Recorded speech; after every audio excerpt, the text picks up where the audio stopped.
tekiba kirungi nnyo kusooka kola kikolobero ate n'ogamba kati twegatte. Kiba kirungi ne musooka mujjawo ekikolobero kubanga kyekyaleetawo enjawukana, oluvannyuma ne mukaanya ne mwegatta. Reconciliation nga teriiko okukudaalira okwenkukunadde, buli omu n'amanya obuzibu bwe, eyo tebeera reconciliation era tekuba kutabagana. Ffe kye twagala Muwonge akimanye nti nga Muwonge omuntu, nga Munakayunga, nga muntu munnaffe tetumulinaako buzibu.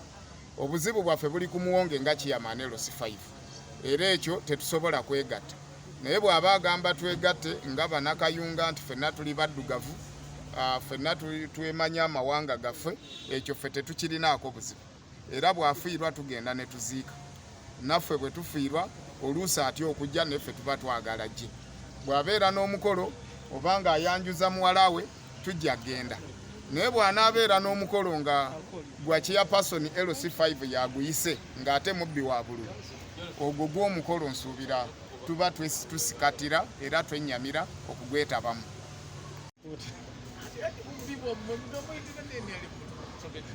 So, Chairman, bakulese mu kooti leero. Isho ogigamba kooti. Akasi yenza nyone yanza. Leero tuze mu kooti gwe mulundi gwaffe gusoose. Era buli kibaddeyo kyonna tukitegedde bulungi. Ebituli n'ebyetaaga okuzibikira byonna babyogedde mu kooti tubuulidde bulungi. Naye kyenjagala okusaba twetaaga bumu. Kayunga district tujja gikulembera nga buli kiwawaatiro kiwulira waakyo. Yes, kooti ejja kusala ebyayo, nenze kye neetaaga ne weba kooti emaze okusala ebyayo bwe bumu bwe tulina okusigaza nga Bannakayunga.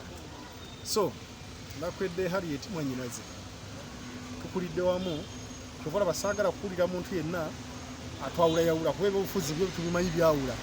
Naye nze naye saagala kuwulira muntu yenna ng'agezaako kutwawula ng'abantu.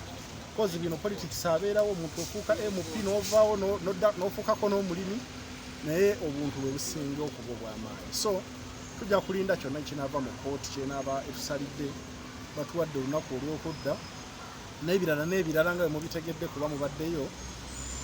Kyekyo sebo okusinziira ku bujulizi bwe tulina omutamukuyukuyo omubbi yenna omulyake alina okupalapalanyizaawo, kubanga obujulizi bwonna tubulina. Bwe baba balowooza nti awe balina okuyita okulaba nga bakiwona, naye nga tekijja bataasa. Ekyamazima kiri nti batidde ekiri munda mu fayiro tubateekayo. So bagezaako nezaffe nezikatewatu, because this is not, bino si bya Luganda, tetwewandiisa nga bafamily emu, tetwewandiisa, tugoberera amateeka. Constitution ya Uganda egamba nti abantu banaagendanga ne balonda, era oyo anaabanga afunye obululu obusinze obwa munne gwe banaakolanga ki, gwe banaalangiriranga. So here tuzze ku nsonga ey'okubanga twagenda mu kalulu ne kabeeramu emivuyo gyonna, n'oluvannyuma ne balangirira omuntu eyafunira ddala obululu obutono, ne baleka omuntu eyafuna obululu obungi. Kati eby'Oluganda byabagamba ebyo tujja bisootingira mu kikobe tuba tuli ba Luganda, but here twogera ku constitution Bannayuganda gye tukkiririzaamu, era ng'abakulembeze bonna balina okuba n'okulaba nga bagikuuma nga bwe tulayira. Mu kooti za Uganda ennaku zino kyewuunyisa nti kyekyali mu Bayudaaya. Abayudaaya bakwata Yesu eyali innocent ne bamugjeereza omusango, ate ne balaba eyali atemudde, eyali omubbi, eyali omussi, eyali omunyazi.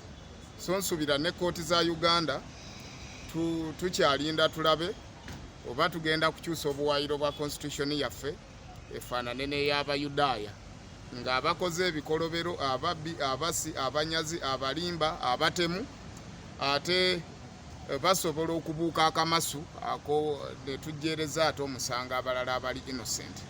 Kubanga Uganda yonna yalaba akalulu k'e Kayunga, Bannakayunga twakalimu, twakalaba, era tukamanyi bulungi bwe kaatambula. Omuntu eyakawangula mu mazima ne mu bwenkanya yali Nakwedde Harriet Kafeero. Electoral Commission yalangiriramu Barnabas eyali omubbi omufere.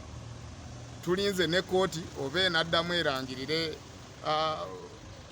erangirire Barnabas eyabba akalulu ne bakuba abantu abamu ne babatemula ne babatuusaako n'ebisago ate kooti oba enaalangirira nti oyo ye mutuufu Nakwedde Harriet Kafeero eyawangula mu mazima ne mu butuufu bagambe nti ye mukyamu. Ffe kyokka kye tulinze okulaba ye question of the tragedy gye tulinze kooti naye ekola ebyakatemba eve ku mulamwa gw'amateeka.